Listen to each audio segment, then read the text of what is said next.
Hello and welcome to Being Boss, episode number 100. This episode is brought to you by FreshBooks Cloud Accounting.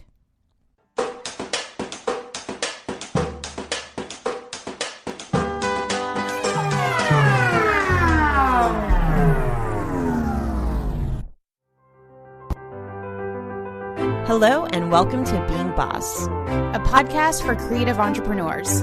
I'm Emily Thompson. and I'm Kathleen Shannon. Hey guys, Kathleen here. We are recording episode number 100 today.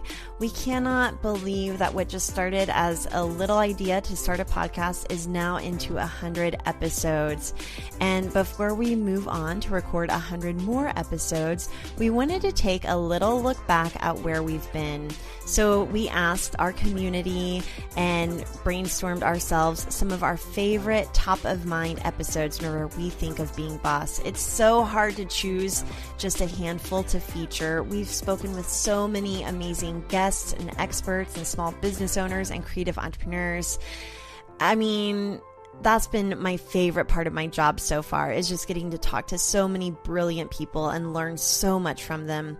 So if you are new here to Being Boss, this episode will be a good chance to kind of catch up on where we've come from and who we've chatted with. But if you've been with us since the beginning, this will also be a little walk down memory lane together. We just want to thank you guys so much for hanging out with us, and we appreciate you. First off, did you notice that new music?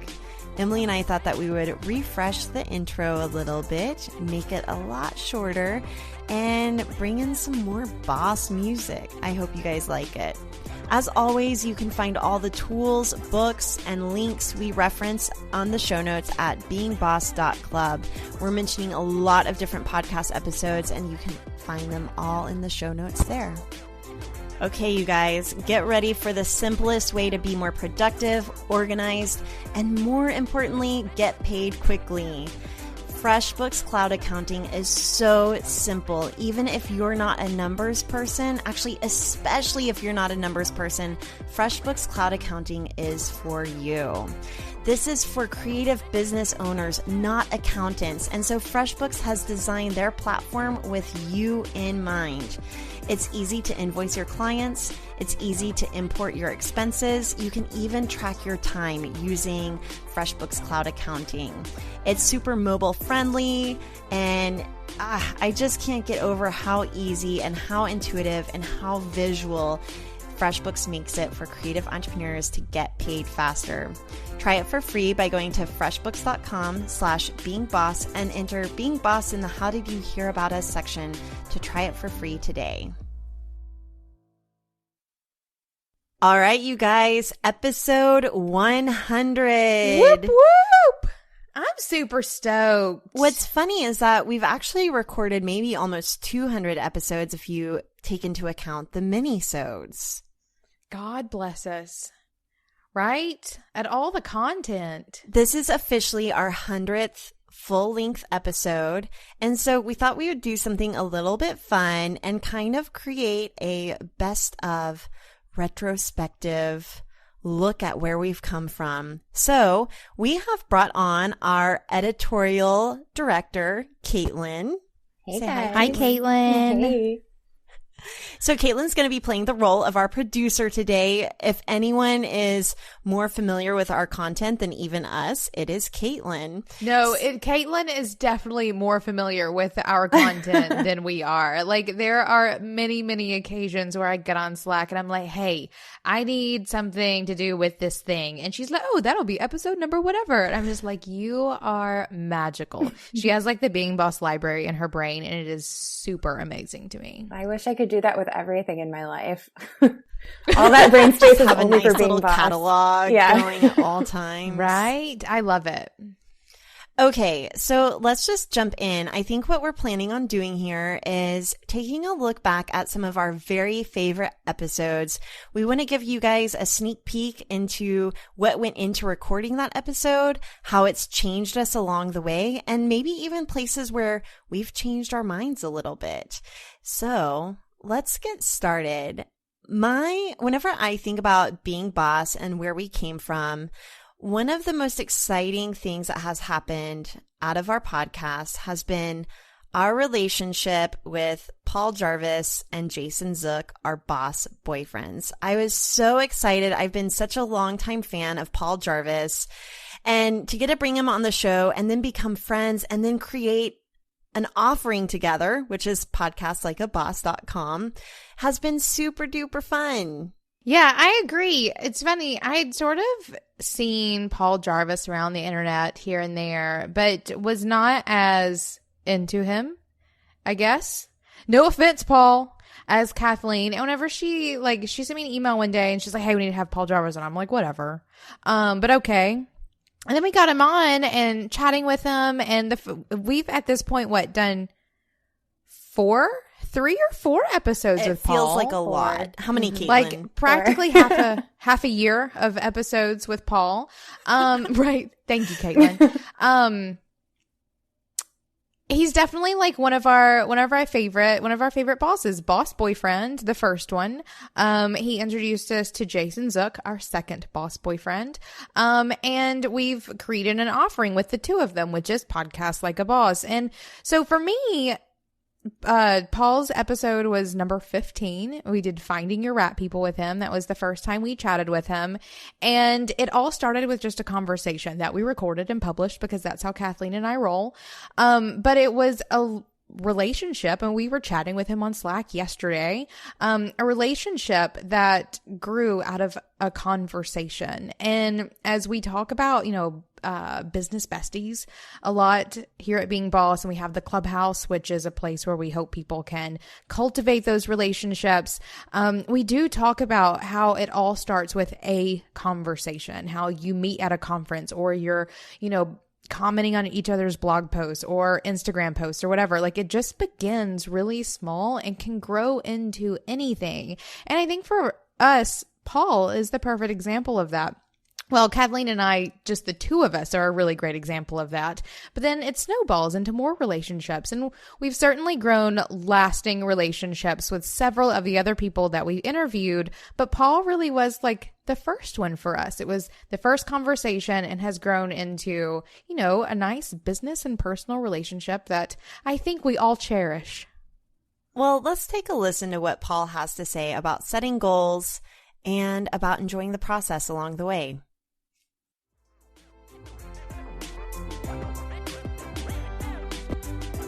Yeah, and I mean, that's even what, the Bhagavad Gita talks about, how you're entitled to the labor, not the fruits of your labor.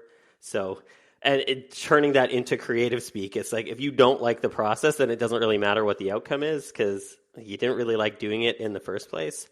So, yeah, I'm kind of two minds, because I feel like I'm more, for my own stuff, I'm more just like, let's just see how this goes. I like doing this stuff. Because with my clients, it's like, holy shit, they're paying me a lot of money to track and metricize and figure out everything to make it do better. And so with my own stuff, I'm just like, tra-la-la, let's just make But you still track your stuff, right? I do, but I don't do that much about it unless I feel, for me, I feel more like if I'm aligned with the direction I'm going, then I don't care about the goal. I don't care about setting goals. If it's fulfilling me financially and otherwise, and it's working, then I'm just going to keep trying in that general direction and not really set anything. When I wrote my first book, I was like, if I had said okay, my goal is to be a writer or to sell 100 copies of my book, I'd be like, that seems like work. Let's not do that. So I was just like, I'm not a writer, but I'm going to write a book anyways and release it. And then the book did really well, but if I had gone into it with goals and okay, my goal is to be a best-selling author or a published writer or something like that, I probably would have talked myself out of it.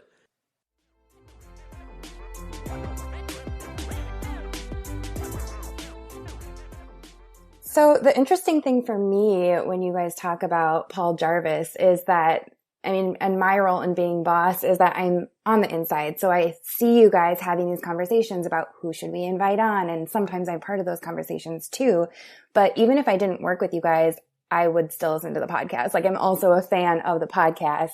And from the Rat People episode, that was episode 15, that was pretty early on. So I wasn't at that point as involved with planning episodes. So just kind of from a listener perspective, I didn't realize that you guys weren't already really good friends with Paul at that time. And I think that's a really just interesting thing to think of for anyone out there from their business perspective is sometimes those conversations, it can feel really scary to reach out to somebody and say, hey, I'm really into you. I want to have a conversation with you. But that wasn't that long ago. And now you guys are already business partners with Paul Jarvis on one project, or I don't know if you'd say business partners, but you've collaborated. Project partners. You've had several conversations. You share a lot of the same audience. So it just kind of goes to show how those relationships can really grow quickly and strongly. Well, speaking of growing relationships and being afraid to start those conversations, asking Brene Brown to come on the show was one of the most anxiety-inducing moments of my life. And you guys, Brene Brown is my client. I literally have her phone number in my cell phone. Like, it shouldn't have been a big deal, but I was sweating bullets because I know that she's an incredibly busy woman. And at the time, we were only 42 episodes in. Not a big deal. And so asking her to come on the show was a big, big win for us personally and professionally. And a lot of our listeners really loved that show. Yeah, I was actually looking through the Facebook comments trying to find specific things that people said. And we got so much feedback about that episode. Looking through Google Analytics, it's our top episode. And we got so much feedback, but it's always just kind of general. Like, I think it was just such a long mic drop amen episode that people are like, yes, all of it. It's the best. I can't even name one part. Yeah, I agree. And I think that's something that whenever people hear us like interviewing people, they're having these moments of like genuine ahas. But I think that what a lot of people don't or may not recognize is that Kathleen and I, while we're interviewing these people, have the exact same experience. I mean, I certainly feel like the Being Boss journey for Kathleen and I has given us just as much as it's given our listeners. And Brene's episode was absolutely an example of how like we were sitting here just as like enthralled and amazed and tingly with Brene's wisdom as everyone who was listening. I mean, the woman speaks in tweets. So let's go ahead and hear straight from her.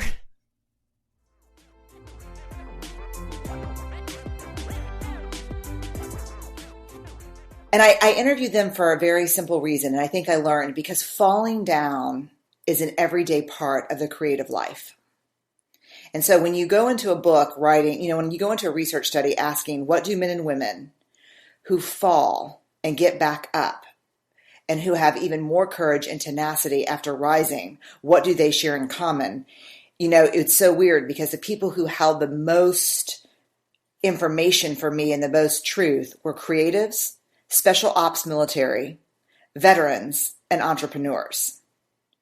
Wow. But if you at first you think, what a weird group, but if you step back and think about it, what you realize is those are people who do work every day where falling is built in.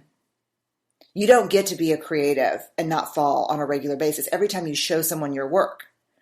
And so the sooner you can get to the place where, you know what? No, I don't like that. That's not what I was thinking at all. The sooner that becomes part of your process, as soon as crickets become a part of your process, the further you can move into, I think, doing what you want to do and doing what you can contribute. To me, I guess it comes down to this headline. He or she who has the greatest capacity for discomfort rises the strongest and the fastest. And so creativity is all about straddling the tension, leaning into the discomfort, and finding your way through the dark.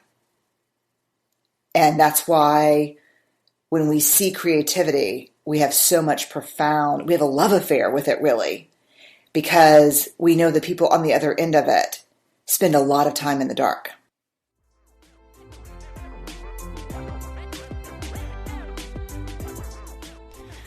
Okay.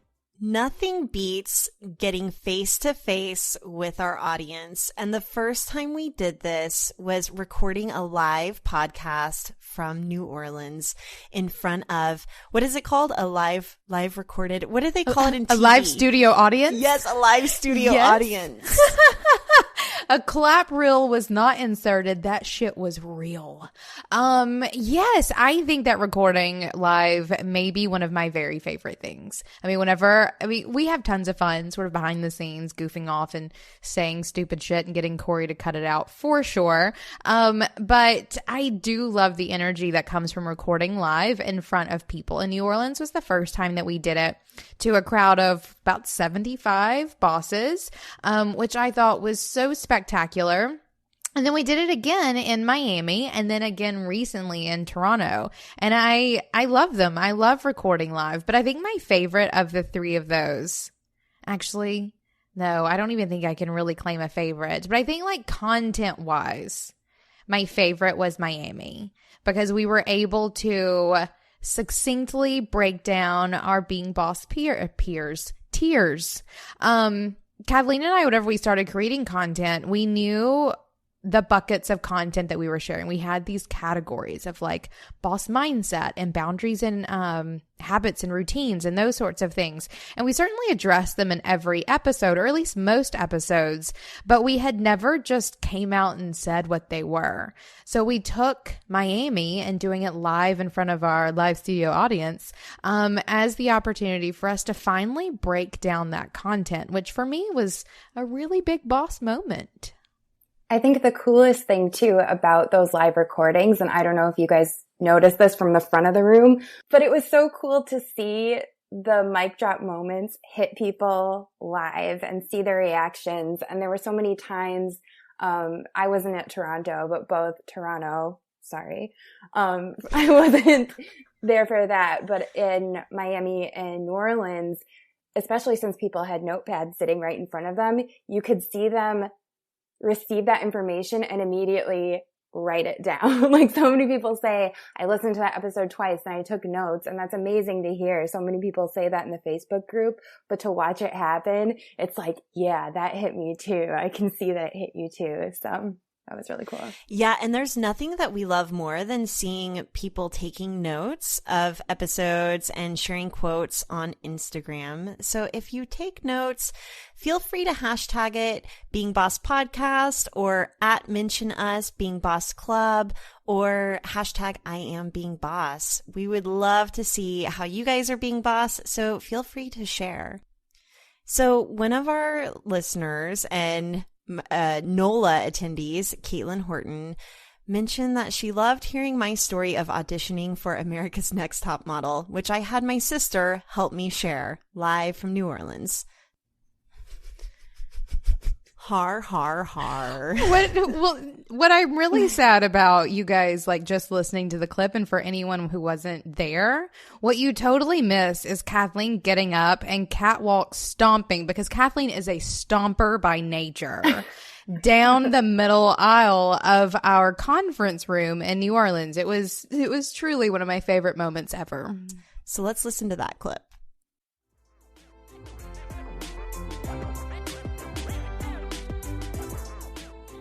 All right, I'm getting asked to share this story about the time I auditioned for America's Next Top Model. Do you guys want to hear this? Is it okay to share it? I think it's hysterical. Can I bring Tara up to tell the story with me? Tara, come and tell this story.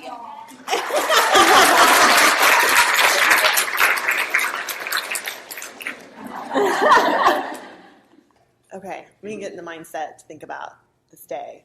And we can go back and forth, but basically, let's say I think I was about 21 or 22, and it was cycle 6 of America's Next Top Model. So this was at the very beginning of reality shows, like maybe MTV's, what is that show called? The Real World? The Real World. Oh my God. No, this is way past then. Okay, so it was past then. Yeah, but it was like... But it was still at the height of, like, there wasn't a reality show for everything. Correct. So cycle 6 of America's Next Top Model, I loved the show. I was a big fan. I love Tyra and the smizing and the girls crying about cutting off their hair. And I'm like, what's the deal? I would cut off my hair in a minute. I would jump out of a plane in a minute. Like all those things, I could do this. So I was about 21 or 22. I was working at an alt weekly, so like an alternative newspaper. Mm-hmm. Every week a new paper came out. I was actually working with Tara's husband. We were so like wrong about crossing over. So anyway, there was a lot of ads in the paper about auditioning for America's Next Top Model. Everyone I worked with was like, oh my God, Kathleen, you have to do it. So I did it. I mean, that's a story you can tell yourself. I mean, like your whole life are like, why am I not that girl? Why am I not on TV? Why am I not in the bar in Coyote Ugly? And I'm like, why am I not Jim Henson? Like, why am I not a Muppet or a Gelfling? So whatever, it works. Okay, so this day was like, yeah, let's do it, right? And so I think that how they do it, they do the auditions where they do local city auditions, and they were doing it at a car dealership. But it was a Volkswagen dealership. So it's cool. It was really beautiful. They are not a sponsor. It was really beautiful and modern and cool. So we had to get there at maybe 8 or 9 a.m. And you had to fill out this application online, right? And all the paperwork. I think this stuff is fascinating. I would love to see like more behind the scenes of how reality shows are produced. I'm sure that exists, but... And I had to provide photos. I didn't have as many photographer friends then as I do now.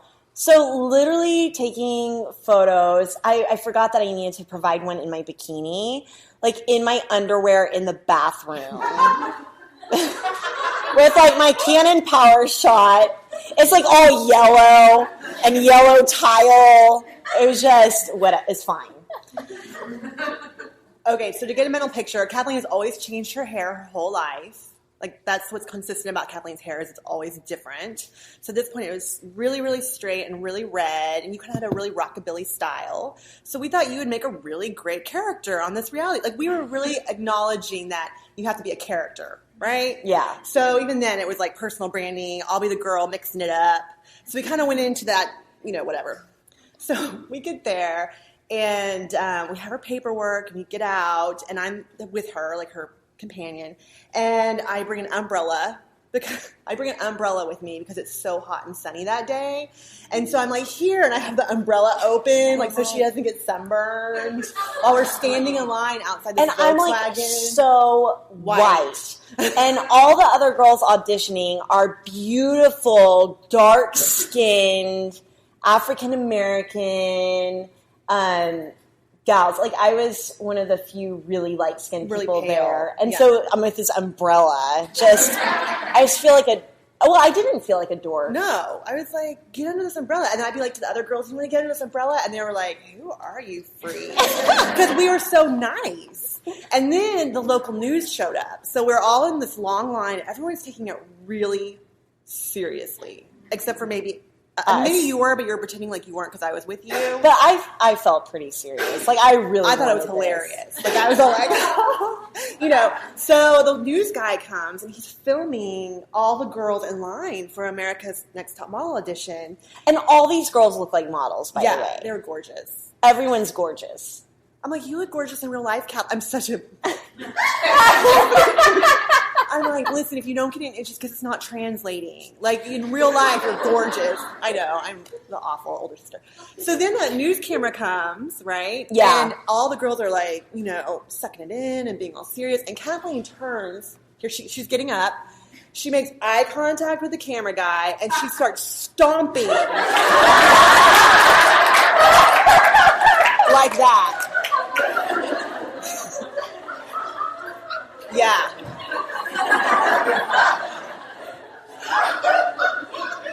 She starts stomp walking out towards the cameraman who's eating it up, and all the other girls immediately hate her guts. Like, what are you doing?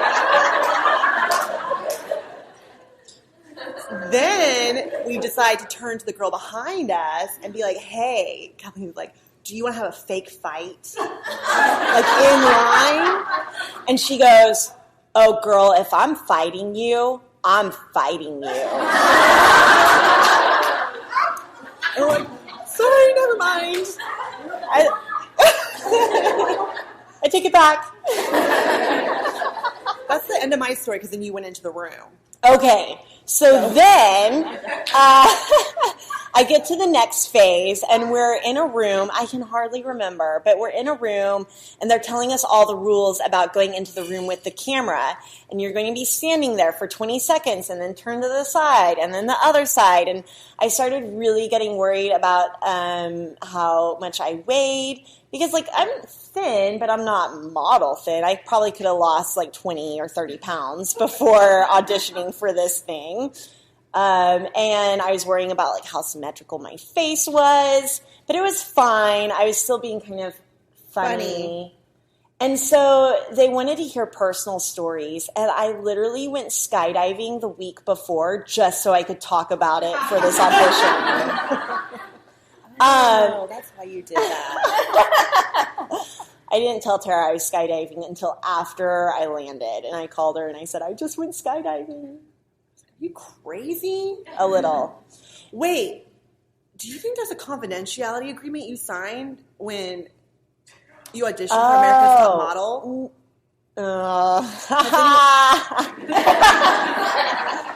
This is why I'm not doing the podcast with you. Because I'd be like, you can't say that. You can't say that. Surely. So it was just local reps kind of hosting the audition, and they were really nice. They were like, I think you're going to get it. So then I really thought I was going to be on America's Next Top Model. Cycle 6 comes out. There's a beautiful girl on there named Molly. Do you guys remember? She had short hair and, like, really blue eyes. That was supposed to be me. Like, that's the slot you would have filled. Yeah.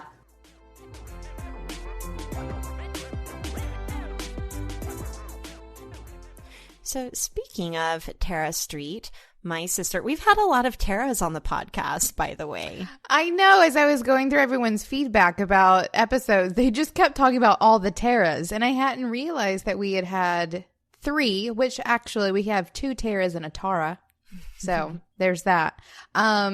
Tara is maybe one of my favorite people. No, she is one of my favorite people. Tara Street is one of my very favorite people. She's fantastic. I could listen to her tell stories all damn day, which is why I'm so glad that you got her on to tell about your America's Next Top Model adventure.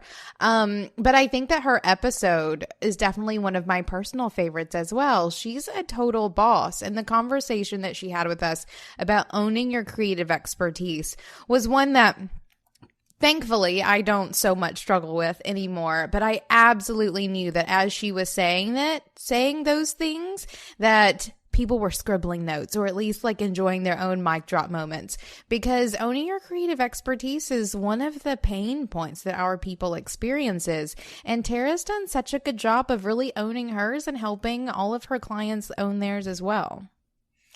Yeah, I mean, Tara is not only my business partner, she's my sister. We started Braid Creative together, and I can honestly say she's one of the smartest people I know, and she is truly gifted at telling stories. Sometimes I won't even go see a movie. I'll just have her go watch the movie and then tell me about it. Like, sometimes her interpretation is even better than seeing the actual show. So she can turn anything into such an amazing story. I wish that she was still personal blogging. So here's a behind the scenes. Tara was personal blogging for a while at kindofasideshow.blogspot.com. And it's kind of memoir, personal essay style of sharing the story of 3 creative siblings. So that would be me, my sister, and my brother, who is a sideshow performer. We need to have Donnie on the show next. I know. I read her blog religiously when she was writing it because she is such a great storyteller, and your family is just hysterically nuts.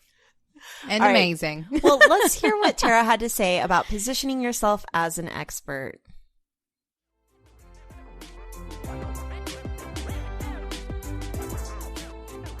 But like a specialist, it goes back to the girl on the diving horse. So this is a story I was going to tell earlier where this idea of, you know, you go to the circus, or I imagine like a 1940s little carnival that comes through town, right? And they've got the big top, and they've got, the strongman, they've got all that stuff going on. And then there's the girl on the diving horse. I think this is probably a movie we saw like in the 90s or something. But anyway, so the girl on the diving horse, right? She climbs up the ladder on the rungs. We're going to get so many emails about that movie. Like, I feel like all of our, wild horses, wild hearts can't be broken. Oh. Anyway, so the idea is thinking about like your competition or the people who do everything for everyone, or even yourself trying to be everything to everyone in a 3-ring circus and throwing it all in, right? To make everyone happy and to make sure you get hired and make sure you make money. So you're throwing it all into the big top, right? You're trying to do everything, a Jane of all trades. Whereas we really coach and guide people to think of themselves as the girl on the diving horse, where a few, maybe not as many people, but still some people are coming over to your little area, right? And your bleachers, and they're sitting down to see the girl on the diving horse, and that's you, and you're going up the ladder, and half the drama is going up the ladder. So those are the steps of your process, right? You're building anticipation, you're going up the rungs, whatever the steps that you're taking to deliver, that's you going up the ladder. And then you have the outfit. I always think of that as like your personal brand, and you've got the horse. I always think of the horse. Now this is where we're going to get the comments, because it's horrible animal cruelty, making a horse dive off a diving board. They don't do that anymore, I don't think. But anyway, whatever. We're romanticizing it. So the horse is like your tools. Like you're a photographer, you're a writer, you're whatever. The horse is just the tool, but you're the expert. You're the girl on the diving horse, and you're the one that's going to jump for your clients or for your audience. And you take the leap, hooray, and everyone remembers the girl on the diving horse, right? And then you do it again. And then you do it again. And every time you do it, it's like you just become more and more known for that. And some people may call that being niched or niched. And we don't push being niched or niched. We don't push being specialized so hard that we don't let you break your rules, right? But it definitely is something to think about when you think about, what do I want to be known for? And that's also another way of thinking of, what kind of expert do I want to be? And just trusting that the more times you practice it and practice it and practice it, the better you get. But some people, they've already been practicing it for a long time, and now it's about owning it.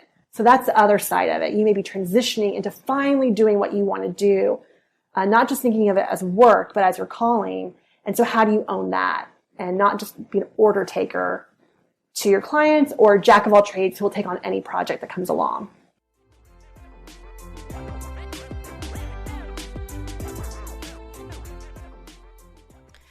Okay, one of my all-time favorites, and someone who has impacted my life in a major way, personally and professionally, is my own coach, Jay Pryor. So we had Jay on the show for episode number 48, and we got so much good feedback from our listeners about it. Okay, so one of our listeners in the Facebook group a while ago said, just listen to the episode of Jay Pryor, and holy cow, I'm feeling so empowered. I did not realize how much of a worrier I was till I actively shifted my thoughts to pre-paving ones. Just tried it at the airport, and instead of worrying about my bag not making it, I envisioned it popping right out at the bag claim, and it did. So thanks for that comment, Julie. But that's also something that really struck me too. Pre-paving is something that me personally, I think about all the time. And I love that we kind of have this Jay Pryor episode in our bucket, because both of you are pretty woo. I don't think that's a surprise to any of the listeners. And it comes in and out of so many of the episodes.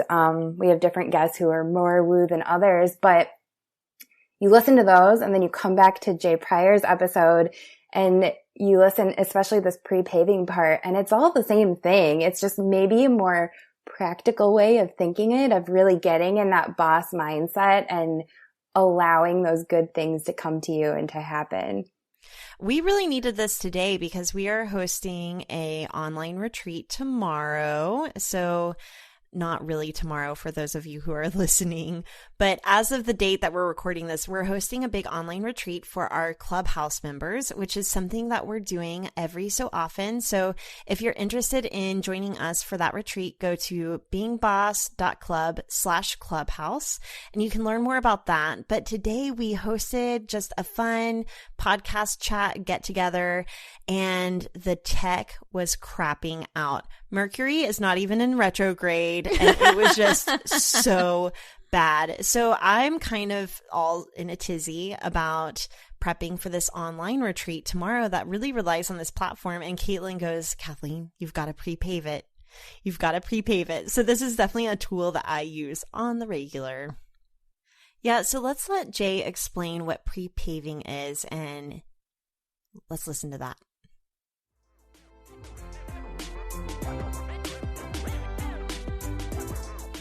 And especially if being driven is your default mode, being determined, those kind of things, those are all great qualities that all of us assume and think, and I think we've been trained in our Western culture to believe that being driven and being determined is the way to massively produce. But the reality is those are not vibrations that really attract. I mean, those are, if you feel the energy of determination, and I mean, you can even, being driven, those things, there's resistance there, right? It feels like you want to shake your fists because I'm so determined, when really what you want to be is open and positive and, happy. And, I've got a client right now who's just told me that one of the things she's very clear about is that she's not supposed to be doing anything but just having a great time. and she's doing that, and it's really working for her. Stuff's just coming to her because she's getting into a vibe of just being true to herself and doing what is calling to her. And that is forwarding her business way more than getting down and being driven and being determined. So I think the first thing is to understand that it's all about vibration. It's all about how you feel. You can't be pissed off and freaked out and expect stuff to start coming your way. You want to get yourself and do whatever that takes. And that's why it's different for everybody. And depending on your past and all the things you might need to have shake loose, there may be some work to do, but you really want to shed yourself of anything that keeps you in that little bit freaked out, driven, and that scared and scarcity are like the same word, basically. When you're coming from a place of scarcity, you're coming from scared, you're coming from fear, and that doesn't serve you in terms of what you want to attract. So really creating abundance is about getting into that place where you're already feeling the abundance in terms of being grateful for what you already have, already feeling powerful and fantastic, and then stuff just starts to flow in. Does that make sense, I hope? Totally. One of the metaphors I love for thinking about prosperity and abundance is that abundance is like a lake, and you can fill that lake up, but you have to have a source, right? So I like to think of prosperity as kind of the stream feeding into the lake, right? And then there are different things that can cut off that stream of prosperity. There are things that can make that lake go stale. So I think a lot about prosperity and abundance in terms of money, because that's just an easy measurement of energy, right? So one of the things that I really like to do to really tap into prosperity and abundance, well, there's two things. One is I like to support other creatives. I like to spend my money in places that I support. And I feel like that starts the flow a little bit. It kind of gets some of the stagnant water out so that there's room for fresh abundance and prosperity. And then another thing that I like to do is focus on, and everyone's heard me say this before as well, is focus on just making $100 today. I think that so many of us are so focused on creating the six-figure business that we lose sight of the first small step, which might be just make $100 today. And sometimes I find even that taps the flow of prosperity a little bit more than really focusing on how am I going to make my millions. Absolutely. And it's those baby steps that then keep adding on that, it's powerful. I like your analogy of the stream. I heard somebody gave me one recently that I'm really using and I'm a fan of myself. And that's that the universe is like a sunbeam always on you. And the only thing blocking it is when you put up the umbrella. And you're the one with the umbrella. And that you just have to figure out what is it that I'm doing that I'm blocking it, because it's always there. It's not like, it's something you have to go find. It's always there. We just have to tap into it. And, sometimes I'm in a flow and sometimes I'm not. So what I have to do is not make it wrong when I'm not. I mean, the biggest thing, and this is my very first coaching principle is whatever's happening, stop making it wrong so that then something can be possible.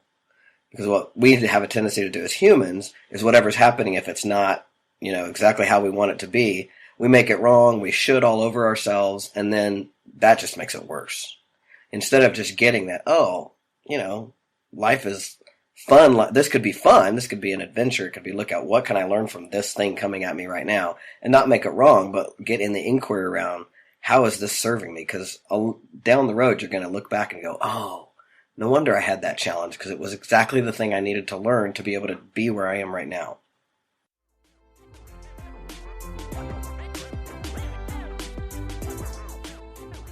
But we also, of course, have to recognize that Jay was the one who introduced you to the Chalkboard Method, which has been a huge, huge thing for our Clubhouse members. And that's another thing that we love seeing on Instagram is your photos of your chalkboards and the way that you interpret it. So share hashtag Chalkboard Method on Instagram. We'd love to see it. Yeah, let's definitely include a link to the Chalkboard Method in the show notes. You guys, this has been the number one tool I've used for manifesting dream clients and really holding myself accountable to making big goals and making them happen. We have done master classes on the chalkboard. We have a worksheet on the chalkboard.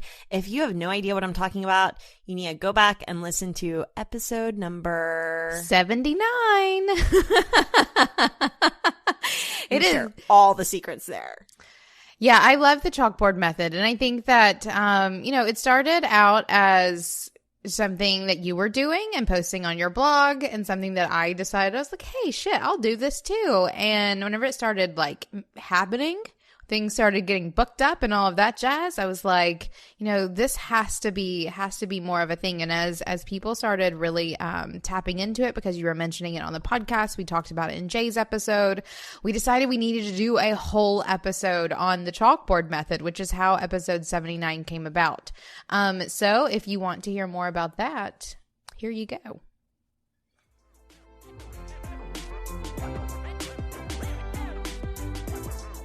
So I want to talk about something I've heard you say lots of times, and that is that you attract what you track.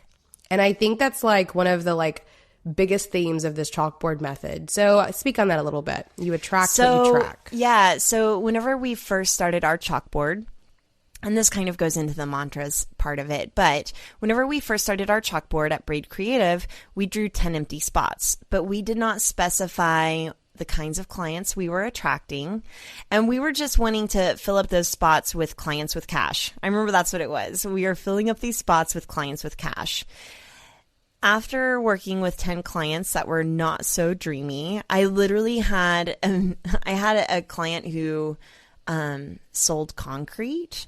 And he was great. He was actually a really fun, interesting guy, and he was really into metaphysics. So we got along well, but it definitely was not the dream project. And I remember one day, Tara and I actually had a meeting with a used car salesman, which I know sounds like a joke, but legit, we were sitting in a used car facility. What would you call that? Used car place. Yeah, facility sounds good. Facility is about what it was. And we're talking the guys who are screaming on commercials, and they have those balloon wacky guys. Inflatable arm guys. Mm-hmm. Yeah, wacky inflatable arm guys outside, and it was just bad vibes. And we were sitting there talking to this guy, and I remember 2 hours later, he offered me a cup of water. And so it wasn't a bottle, it was a cup of water. And I felt like I was about to be roofied. And I knew that if I took a sip of this water, it would hit my gag reflex and I would throw up all over the table. This is how grossed out I was. So Tara and I literally drove home from this meeting, and we looked at our chalkboard, and we were like, we've got to make this work for us a little bit better. So we decided to start tracking what we attract.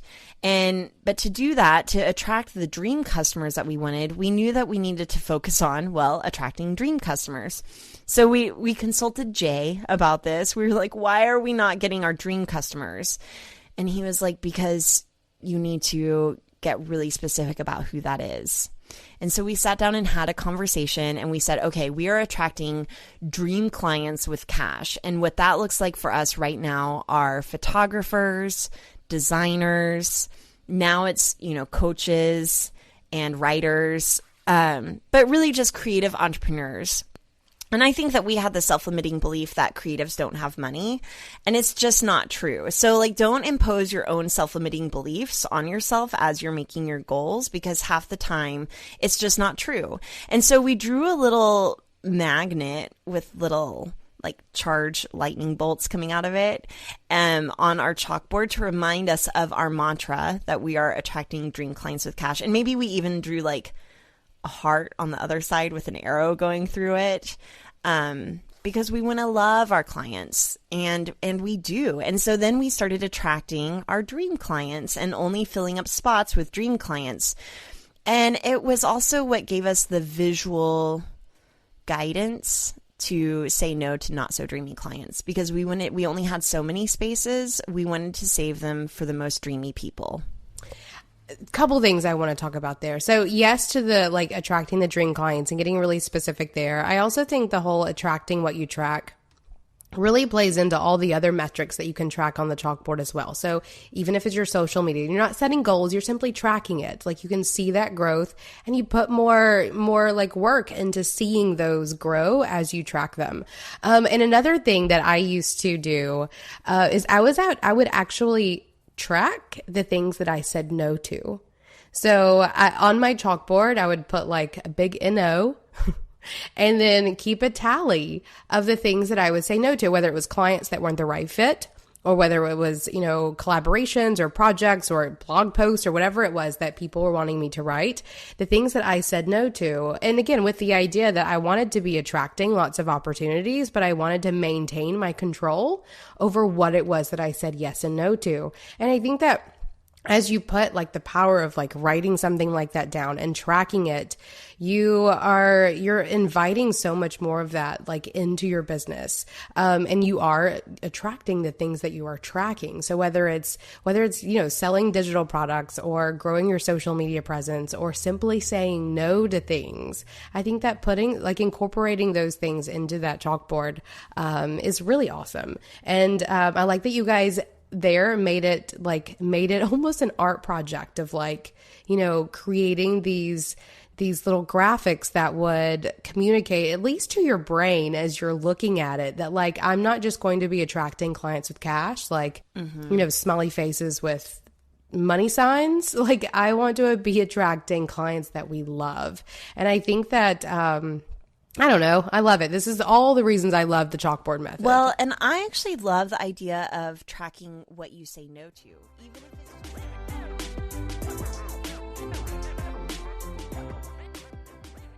All right. So one of our favorite episodes was with our very own Caitlin, and we're not just saying that because you're here, but we loved recording the episode on SEO, which stands for Search Engine Optimization, made easy for creatives, with you. So not only do you help us out with all the things at Being Boss, you're also an SEO expert. And Emily and I were talking about this before we hopped on Skype about how you really took a subject that is super complicated and can be really intimidating and overwhelming and really broke it down in a way that made it feel achievable and attainable and totally doable. And I just have to share a really fun behind the scenes moment of when we actually recorded this episode with you, because you get on Skype and you're surrounded by your clothes because you were sitting in your closet so that you could record in a quiet space. And I remember thinking that was so adorable and amazing, and I loved it so much. So I just had to share that visual with everyone is Caitlin recording the episode in her closet so that she could be in a soundproof space. But also seconding what Kathleen said, and it wasn't just us that brought this up. Your episode, whenever we talked to our Facebook group and to the Clubhouse, your episode was one that came up a lot. And I really do think it was that idea that you took something that is so foreign to most online entrepreneurs, but so absolutely necessary, and made it approachable.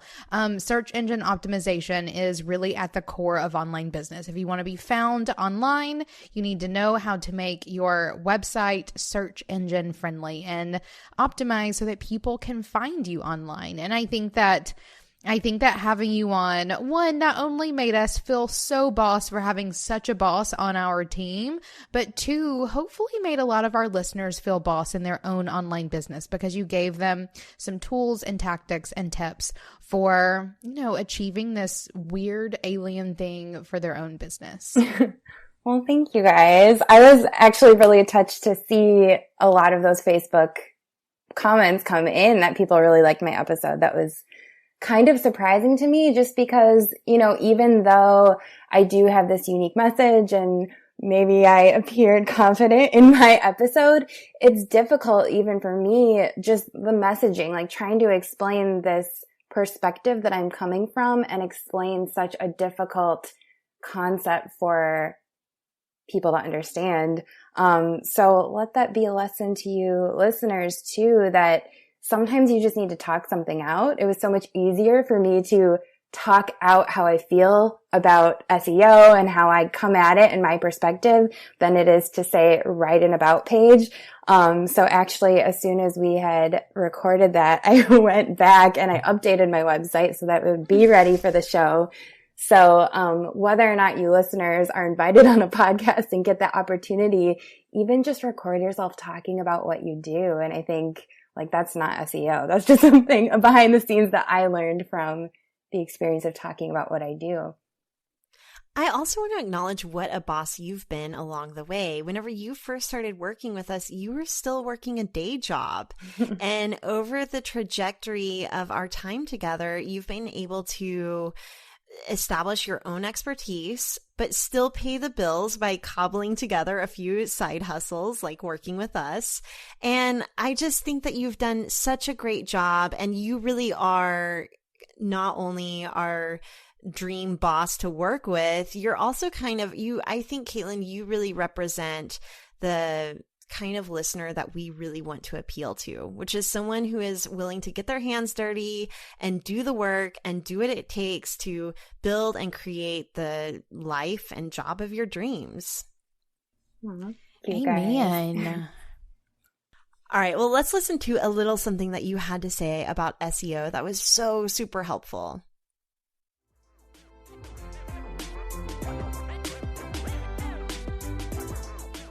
So there's a lot of old information out there that people are still reading as if it's still relevant today.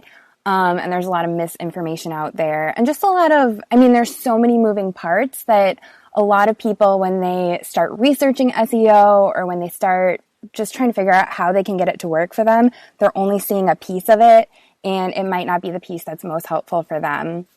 So basically what I tell people, especially like family and friends who are like, what do you do? That great question that we all love. I say search engine optimization. So basically what I do is I help your website or your online presence get found by the people that you want to get found by. So your ideal clients. I've seen this a couple times in just like online when people will say like, oh, I'm just not getting, because basically when people say they want SEO and they're like, okay, I really need to focus on my SEO now, it's because they're not getting the numbers that they want. They're looking at Google Analytics or whatever analytics, and they're not getting the number of traffic per month or whatever on their site. And so they complain about it and are trying to figure that out. And first of all, if I look on these sites sometimes, and I had to come like a moment myself too, because like my numbers myself on my own site, I would like them to be much higher. And you get into this mindset of like, oh, like maybe I'm not as legit as I thought, or like those fraudy feelings start creeping in. But I realized this week that, you know what, those fraudy feelings are true because I have not been blogging consistently. I have not been sharing my stuff across social media consistently. And yes, I do that for my clients. I do that for you guys. I'm helping you like get your content strategy consistent. We're sharing it all over the place, but I'm not taking myself on as my own client. So this is true for like any creative entrepreneur, whether you do SEO or content writing or social media or design. You need to be your own client. You need to have yourself be a priority on the same level as your clients. Preach. And we and I are both like hands in the air. Amen. And so if you're complaining about your numbers and you're wondering about SEO, look at your own site first and first figure out, are you actually blogging once a week, every single week? Like, and not just for like a couple months at a time, and then you like take your hiatus, and then you're like, oh, I'm back in it. But like, are you actually consistently It's not blogging? a diet. It's right. your business. Exactly. So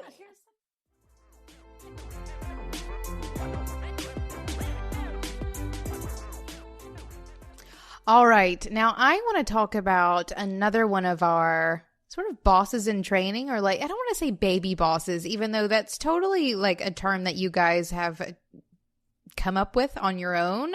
But I loved the episode that we did with Tiffany Ima, because she's totally a boss that has a day job, but is rocking her side hustle so hard. And her Instagram account and her adorableness and her message, like she, for me, is one of my personal favorite episodes. I just think that she is such a great example of someone who is making it work for herself, and she's still absolutely on that journey. But for me, she was an episode that really allowed us to highlight people who are in it. So often we record with people who are several steps ahead of our usual listener, but Tiffany is in it. She's totally in it and rocking it out in her own right. And so for her, she is my personal favorite episode. I love that. And, you know, beyond her kind of rocking out a side hustle while working a day job and doing a great job at that, I didn't even realize until we were recording that she still had a day job. I think that's how good some of our bosses have gotten at creating a side hustle that looks completely legit. But I loved what Tiffany had to say about style itself, and really it kind of being one of the first impressions that we make as a boss. And it really got me thinking about my own wardrobe and what it is that I want to say, and really wearing what I want to wear that will make me feel more boss every single day, even if it's just for myself. So right. And if Kathleen needs to hear this message, then everyone needs to hear this message. Because Kathleen, I didn't think you had a problem wearing what you wanted to wear. I know. I mean, we should probably get a guest on to talk about like the postpartum realness. I threw away all my clothes whenever I was pregnant because I thought I would never go back to the size that I once was. And then I was nursing for a year, which just literally destroyed my clothes. And everything had to be booby accessible. So anyway. So maybe it was time for you to hear that. Just yesterday, I was emailing my best friend and telling her that I'm about to go through a style transition where I really only wear all black. Oh, legit. Like legit. I look forward to watching it happen. I don't think Tiffany would agree. She loves some color. She does. She's very colorful. I love it. And one of the best things, I just think that she's really good at rocking out some color. Well, let's just hear from her.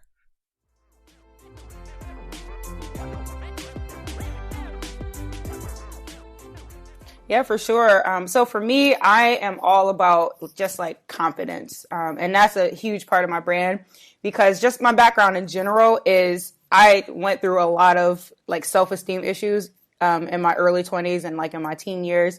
And it took me a while to land at a place where I felt confident in myself. And for me, style was always a catalyst for that, because you'll never hear me say that you're confident because of your style, but you will hear me say that your style reflects your confidence. And for me, style became a big creative outlet for me to express myself. And I just learned a lot about who I was through that, which is why I always wanted it to be a part of who I am and, what I show to other people. So for me, my brand is all about just exuding confidence. And I think, the colors that I choose to use, kind of the vibrant just hues. And I love it because it just shows that you're confident who you are. It does take a confident person to wear kind of the colors that I wear. So, I think that's reflective in my brand image. That's the biggest part of my brand image, is reflecting that image of confidence. And, I just want the people who follow me and my audience to really grasp that idea of being able to accept who you are and love who you are as a person, because ultimately you're going to need to be able to show people that you know what you're talking about, and you can't do that if you're not confident in yourself.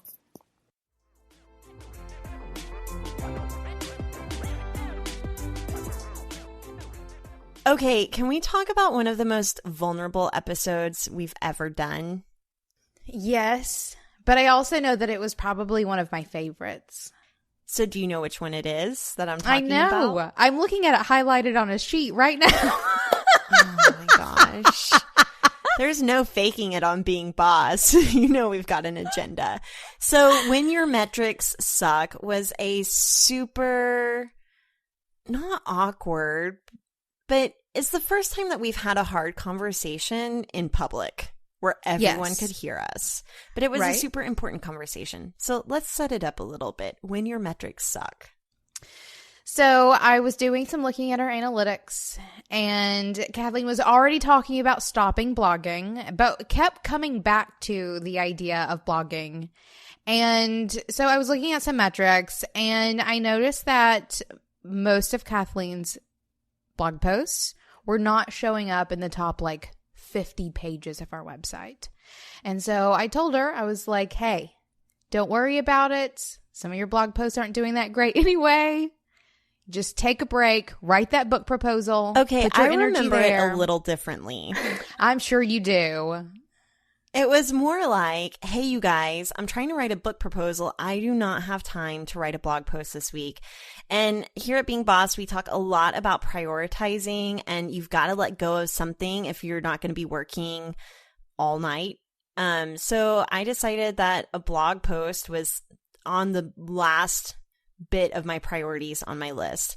So I type it in Slack. I say, hey guys, I'm not going to do a blog post this week. And Emily replies, well, then what's going to go in that place? Consistency breeds legitimacy, is what I said. Oh, yeah.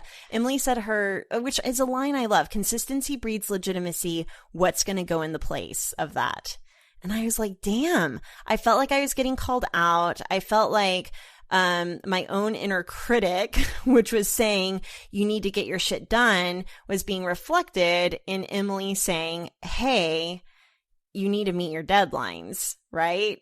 So then I think she backpedaled and felt bad whenever I was like, I'm about to have a mental breakdown, and said, it's okay because your blog posts aren't doing that well anyway. Right? More or less. There were more things that were said. That's and basically how it went down. Intentions were, what's the word I'm thinking? The tone was lost assumed. maybe in Slack. Right. And that too, typing things out, Kathleen certainly took it much more harshly than I meant her to, which started an even harder conversation of, then what do we do? And I'm sorry I made you cry. So we decided to have that conversation more or less as a podcast. We were getting together, so we actually recorded this one together, which we don't get to do very often. We're usually doing it remotely via Slack. But this one, we had come together in Pennsylvania for a retreat that we were both attending together. And we took the first hour, basically, of our arrival there as a moment to sort of stop, record this episode. So we were able to sit down. Do you remember the room that we were recording in? We were recording in the most heinous room I think I've ever been in my life. The wallpaper was ridiculous, but also amazing in its own right. So we sit down on this bed together with this makeshift podcast mic stand, and we record When Metrics Suck, which is episode 89, where we talk about how we need to put our energy where we get results and sometimes let go of tasks so that you can focus on what needs to be done. Let's listen to a clip from that.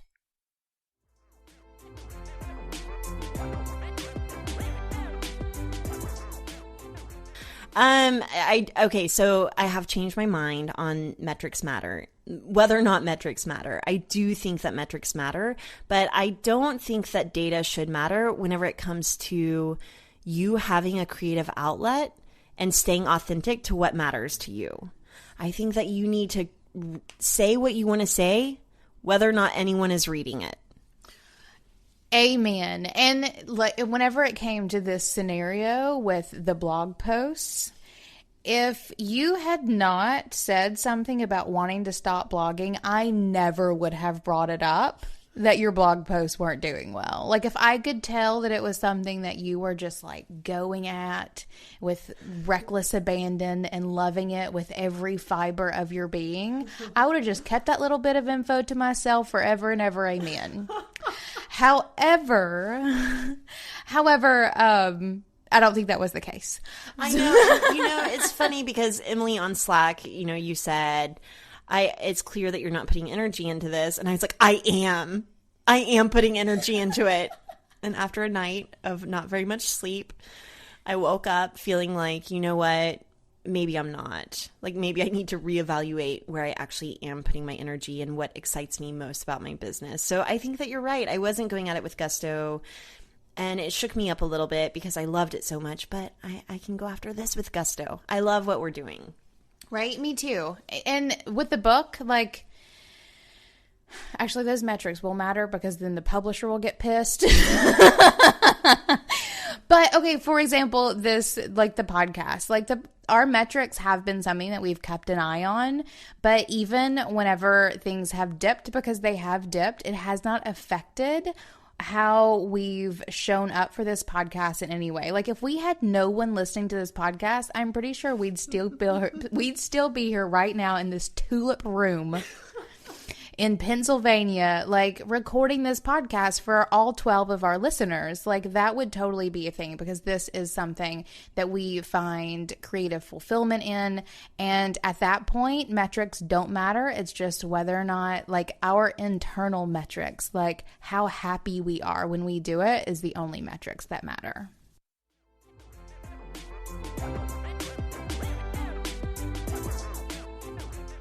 Caitlin, do you have any thoughts you want to share on that episode?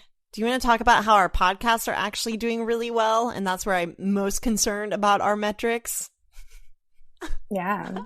Well, I love this episode too, because I think it connected with so many bosses. So many bosses are so obsessed with the metrics.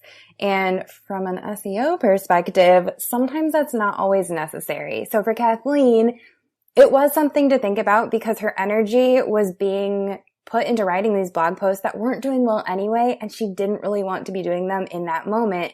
So that was an easy call to make. If she did really want to do them and she had time for them and they weren't doing well, that would have been okay too. It's not going to, tank your website if something about it isn't doing well, if you love putting that energy into it. But what we all knew and what Kathleen has since kind of reframed is that the episodes are really what matter. And our episodes are doing really well in terms of analytics. So I think that's something to keep in mind too. But I also really love some of the conversation that this sparked, both in the Facebook group and in the Being Boss Clubhouse. Beth, for example, said, I love how you gals share real stuff that's really going on. It makes me feel like it's okay to be me, to be where I'm at in my business and in life. And I think that's really the thing to remember is you guys have these badass bosses who come on the show and give these amazing interviews, but behind the scenes, they're still freaking out about things too. So we're all the same. We're all in it.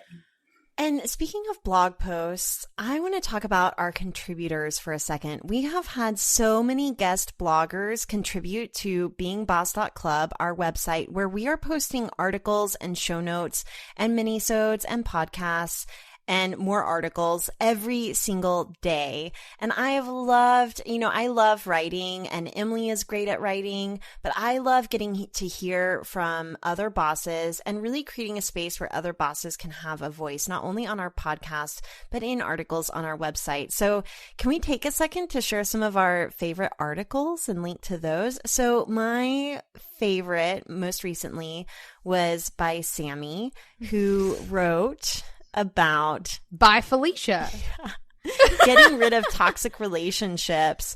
And she said some really nice things, but that's not why I love the article so much. It was just a great reminder that we can let go of what's not serving us. So thank you, Sammy, for writing that article. What have been some of your guys' favorites? I loved the Naming Your Business one by Jessica Willingham.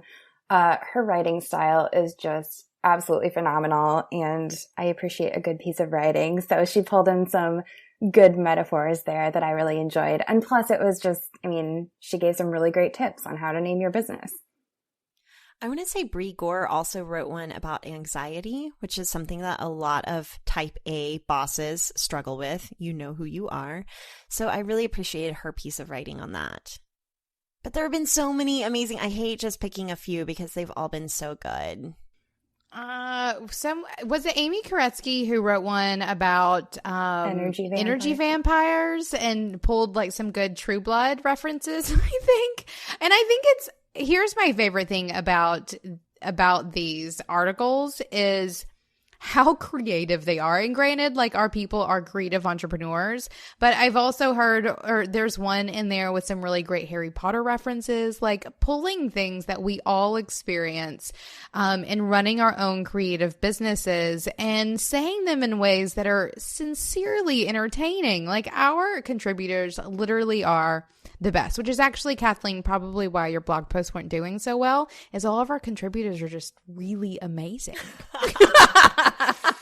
Also, I haven't had enough time to consume pop culture recently, so I've got nothing to draw on.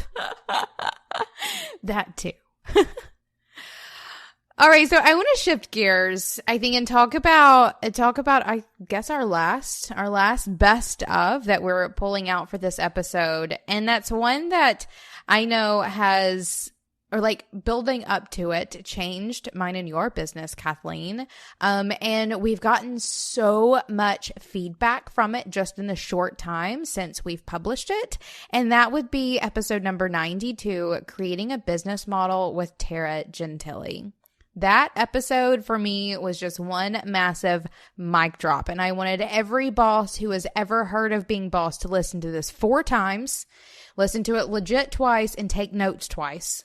Because I think that this idea of business model is what is missing from so many creatives' business. So I loved hearing Tara just sort of like lay it out in this really real world, approachable, applicable way that if you don't know how you're making money, you're probably not making very much money. So many bosses, I mean, we got so much feedback about this in both the Facebook group and the Clubhouse. I was surprised at how many people said that they hit replay immediately, because that's some time dedication to listen to an hour-long episode twice. Elle especially said the latest episode of Tara Gentile had so many aha moments for me. I took so many notes. I had some really big moments that were, oh shit. And I'm so excited to rejig some things, double down on the shit that works, and push my goals and plans beyond what is just enough for me and my life. So I think that was a huge aha moment that many bosses had, is that they've been reaching for enough, and that it's okay to want more than that and to push for something that might be more than that too.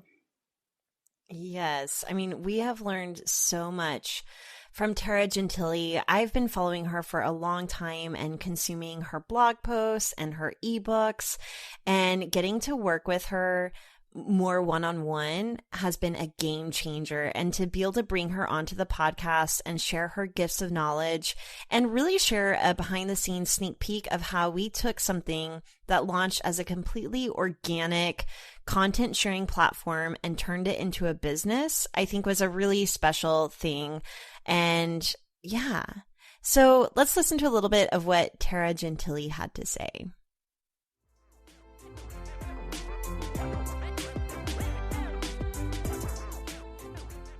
Yeah, money. You gotta want it. And I think that, that backlash that you talked about, it's been driving me nuts because I see it in the chat rooms on my webinars. I see it on Facebook comments. I see it in emails that come through. And it's exactly what you said. You know, we have readers, listeners who are just wanting to make that $35,000, that $55,000, that $75,000, no matter where they're at. They're just trying to get by with that. They're trying to replace their old salary. They've run the number. They've looked at their expenses and they know what they need to get by, right? They know what enough is.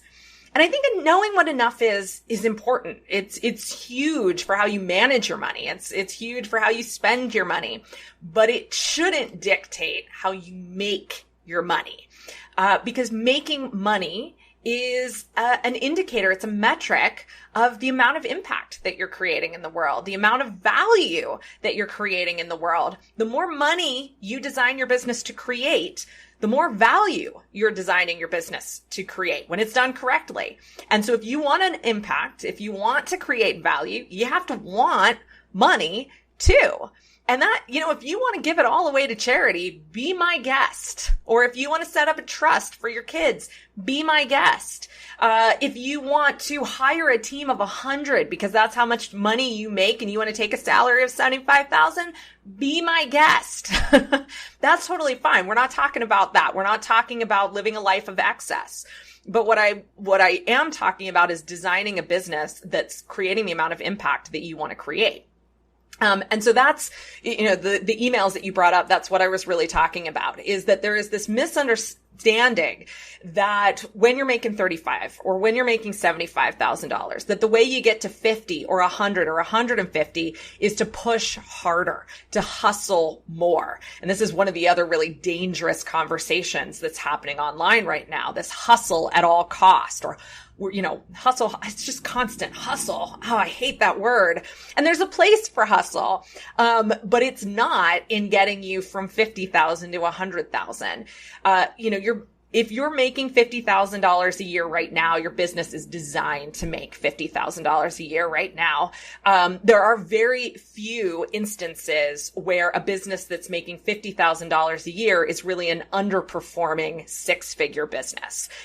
It doesn't happen very often. Sometimes maybe you're just starting off and that's the case. But most of the time, if you've been making $50,000 or $75,000 for a while, or even like 18 months, and you're pushing harder, but you're not getting to that next increment, it's because your business isn't designed to make more.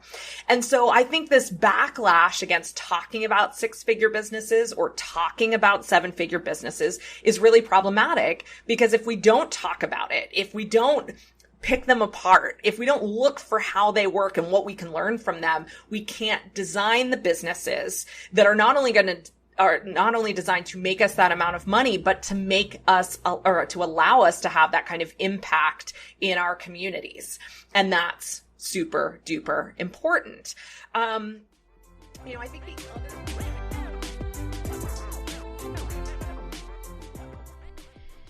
So that's it. 100 episodes. So many episodes. Whether you guys are new listeners, I hope that we've given you a few bits and pieces of what we've been about for the last 100 episodes. For those of you who have been with us the whole time and you've already heard all of it, thank you so much for hanging with us. We just really appreciate you all. We could not do it without you, without our listeners, without you sharing it with your friends and giving us ratings and reviews on iTunes and joining the Being Boss Facebook group. You guys have given us life, and we are so, so appreciative of you. I could probably start crying thinking about how much I love all of our listeners. Right? And all of that is definitely true, but you said we couldn't do it without you. I have to say, even without you, Kathleen and I would probably still be doing this. Getting together and recording our ridiculous ass conversations, because we certainly have seen how helpful they are for us. And it really just is the cherry on top that so many of you have found them helpful as well. We love doing this, and we don't plan on stopping anytime soon. Thank you for listening to Being Boss. Find articles, show notes, and downloads at www.beingboss.club. If you're a creative entrepreneur, freelancer, or a small business owner who is ready to take your goals to the next level, check out the Being Boss Clubhouse, a 2-day online retreat followed by a year of community support, monthly masterclasses, book club, secret episodes, and optional in-person retreats. Find more at www.beingboss.club/clubhouse. Thank you so much to our team and sponsors who make Being Boss possible. Our sound engineer and web developer, Corey Winter, our editorial director and content manager, Caitlin Brain, our community manager and social media director, Sharon Lukey, our graphic designer, Jessica Bramlett, and our bean counter, David Austin, with support from Brave Creative and Indie Shopography. Do the work, be boss, and we'll see you next week.